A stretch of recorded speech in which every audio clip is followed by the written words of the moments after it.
Shalom sahabat sukacita sejati. Kita semua pasti pernah khawatir soal uang, bukan? Hari ini kita akan belajar 3 langkah Alkitabiah untuk berhenti khawatir dan hidup lebih tenang sesuai dengan kehendak Tuhan. Langkah-langkah ini sederhana, tapi penuh kuasa. Dan yang paling penting, mereka bukan sekedar teori, tapi cara hidup yang bisa kita praktekkan setiap hari. Mari kita mulai langkah pertama. Pahami hati Yesus tentang kekhawatiran. Yesus sangat mengasihi kita. Dia tahu semua pergumulan kita, bahkan kekhawatiran tentang uang. Hari ini, mari kita mendengarkan hati Yesus dan merasakan kerinduannya supaya kita hidup bebas dari beban kekhawatiran. Yesus berkata dalam Matius 6 ayat 25, "Janganlah khawatir akan hidupmu tentang apa yang hendak kamu makan atau minum, dan janganlah khawatir pula akan tubuhmu tentang apa yang hendak kamu pakai. Bukankah hidup itu lebih penting daripada makanan, dan tubuh itu lebih penting daripada pakaian?" Yesus mengingatkan kita bahwa hidup itu sendiri adalah anugerah. Jika Tuhan sudah memberi hidup, Dia juga tahu apa yang kita perlukan untuk menjalaninya. Karena itu, jangan habiskan seluruh energi pikiranmu pada hal-hal yang kurang penting. Fokuslah pada apa yang benar-benar bernilai. Arahkan kembali perhatian kita kepada Dia yang memberi hidup itu. Lalu Yesus bertanya, "Siapakah di antara kamu yang karena kekhawatirannya dapat menambahkan 1 jam saja pada hidupnya?" Matius 6 ayat 27. Kekhawatiran tidak pernah menambah apapun, tidak menambah waktu, tidak menambah kekuatan, tidak juga mendatangkan solusi. Karena itu, Yesus dengan penuh kasih mengundang kita untuk berhenti hidup dalam kekhawatiran dan mulai hidup dalam kepercayaan. Yesus kemudian berkata, "Tetapi carilah dahulu kerajaan Allah dan kebenarannya, maka semuanya itu akan ditambahkan kepadamu." Matius 6 ayat 33. Ini adalah janji Tuhan. Saat Allah menjadi yang terutama, Dia sendiri yang akan mencukupkan kebutuhan kita. Kekhawatiran sering terasa seperti sikap yang bijak dan bertanggung jawab. Tetapi Yesus mengajarkan sesuatu yang lebih dalam, yaitu mencari Tuhan dan hidup benar di hadapannya adalah respon terbaik terhadap situasi apapun. Dan Yesus menutup dengan perkataan yang sangat menenangkan.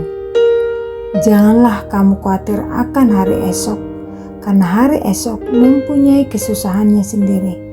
Kesusahan sehari cukuplah untuk sehari." Matius 6 ayat 34. Allah tahu betapa mudahnya kita lelah karena memikirkan masa depan. Hal-hal yang belum terjadi, bahkan mungkin tidak akan pernah terjadi. Tetapi kasih karunia Tuhan selalu cukup, satu hari demi satu hari. Pernahkah kamu mendengar seseorang menceritakan masa hidupnya yang sangat berat, dan ternyata dia bisa melewatinya? Itulah kasih karunia, kekuatan dari Tuhan untuk berjalan melewati lembah yang gelap dan keluar dengan pengenalan akan Allah yang lebih dalam. Hari ini, apapun yang sedang kita hadapi, datanglah kepada Tuhan. Ceritakan semuanya dengan jujur. Kekhawatiran, ketakutan, kekecewaan kita. Dia sanggup menanganinya, dan Dia sanggup memulihkan kita. Kerinduan hatinya adalah menolong kita. Setelah memahami langkah pertama, yaitu Tuhan Yesus rindu kita hidup bebas dari kekhawatiran, sekarang kita belajar langkah kedua, yaitu menggantikan kekhawatiran dengan doa. Filipi 4 ayat 6 berkata, "Janganlah hendaknya kamu khawatir tentang apapun juga, tetapi nyatakanlah dalam segala hal keinginanmu kepada Allah dalam doa dan permohonan dengan ucapan syukur." Kadang saat mendengar ayat ini, rasanya seperti Tuhan hanya berkata, "Jangan khawatir, titik, selesai." Padahal, kalau memang sesederhana itu, tentu kita tidak akan pernah merasa khawatir lagi dalam hidup, bukan? Alkitab dengan sangat jelas berkata agar kita tidak khawatir. Namun Tuhan juga tahu bahwa kekhawatiran bukan sesuatu yang mudah dihentikan begitu saja. Dan disinilah indahnya firman Tuhan. Dia tidak hanya memberi perintah, tetapi juga memberikan jalan keluar yang sangat praktis. Filipi pasal 4 memberi kita sebuah rumus untuk keluar dari jebakan kekhawatiran. Bukan dengan menekan perasaan, tetapi dengan menggantinya. Kekhawatiran digantikan dengan doa. Kecemasan digantikan dengan ucapan syukur. Ayat ini kembali mengingatkan kita, nyatakanlah dalam segala hal keinginanmu kepada Allah dalam doa dan permohonan dengan ucapan syukur. Artinya, setiap kali kekhawatiran datang, kita diajak untuk membawa semuanya kepada Allah. Bukan disimpan sendiri, bukan diputar-putar di dalam pikiran, tetapi disampaikan kepada Tuhan. Untuk benar-benar percaya kepada Tuhan, kita perlu melepaskan ketakutan dan kekhawatiran dari pikiran kita, lalu alihkan kepercayaan itu kepadanya. Fokus pada Tuhan, bukan masalah. Ini bukan sesuatu yang otomatis dan juga tidak selalu mudah. Karena itu, saat berdoa, mulailah dengan ucapan syukur. Bersyukurlah atas semua yang telah Tuhan lakukan di masa lalu, di dalam hidup kita, dan melalui hidup kita. Ucapan syukur menolong hati untuk mengingat bahwa Tuhan berpihak kepada kita. Banyak orang mengalami masa-masa keuangan yang sulit dan membawa hal itu kepada Tuhan dalam doa. Dan sungguh tidak ada langkah yang lebih baik daripada datang kepada Allah dengan jujur membawa setiap kebutuhan kita. Ucapan syukur mengingatkan kita akan kesetiaan Tuhan di masa lalu. Jika Dia telah menolong sebelumnya, Dia juga sanggup menolong sekarang dan di masa depan. Seringkali jawaban doa tidak datang dalam bentuk mujizat besar yang instan, tetapi melalui perubahan-perubahan kecil, ide-ide sederhana.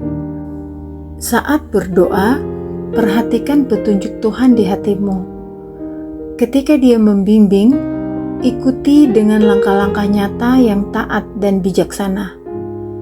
Jawaban Tuhan atas doa kita selalu jauh lebih baik daripada semua strategi penghematan uang terbaik yang ditawarkan dunia. Doa menenangkan hati dan membuka pikiran. Dari sana, Tuhan menuntun kita untuk melangkah dengan hikmat melalui perencanaan yang bijaksana. Langkah ketiga, buatlah sebuah rencana. Firman Tuhan dalam Amsal 14 ayat 8 berkata, "Orang yang bijak berhati-hati dalam tindakannya, tetapi kebodohan orang bebal adalah penipuan." Salah satu bentuk hikmat yang sangat praktis adalah memiliki sebuah rencana. Dalam hal keuangan, rencana itu bisa dimulai dari sesuatu yang sederhana, yaitu sebuah anggaran. Anggaran yang baik mungkin tidak langsung menyelesaikan semua masalah, namun anggaran akan sangat menolong karena memberi gambaran yang jelas tentang kondisi keuangan yang sebenarnya. Dan kejelasan itu penting karena pada akhirnya hal ini menolong kita untuk berdoa dengan lebih tepat dan lebih terarah. Seringkali hal yang paling ditakuti ternyata tidak sebesar yang kita bayangkan. Saat kita berani melihat keadaan dengan jujur, kita mulai melihat bagian-bagian yang bisa diperbaiki dan langkah-langkah nyata yang bisa kita ambil.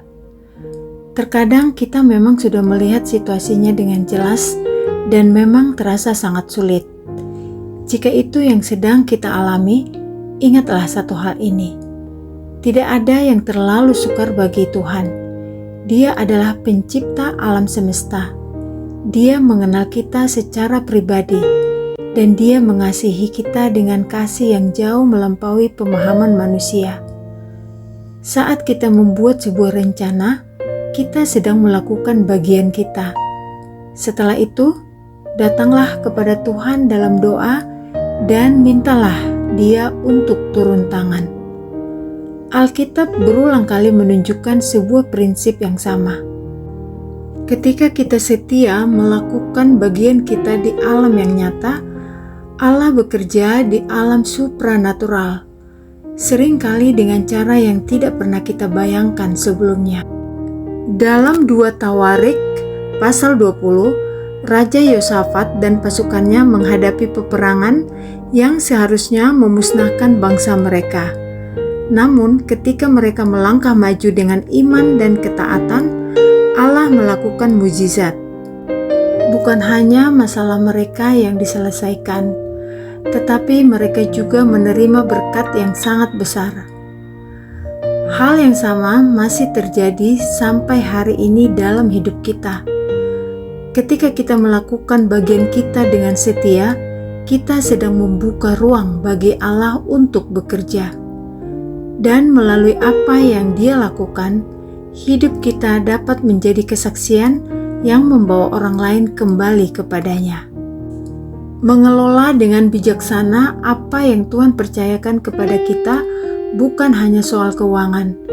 Ini adalah bagian dari iman, ketaatan, dan kepercayaan kepada Allah yang setia. Mari kita berdoa.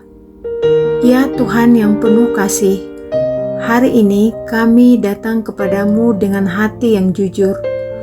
Terima kasih karena Engkau mengenal hidup kami dan setiap kekhawatiran yang sering kami pendam. Tuhan, ajarlah kami untuk melepaskan rasa takut dan kekhawatiran tentang uang dan kebutuhan hidup. Bantu kami menggantinya dengan doa, ucapan syukur, dan kepercayaan penuh kepadamu. Berikan hikmat bagi kami untuk membuat rencana yang bijaksana dan keberanian untuk melangkah sesuai dengan bimbingan-Mu. Dalam nama Yesus kami bersyukur dan berdoa. Amin.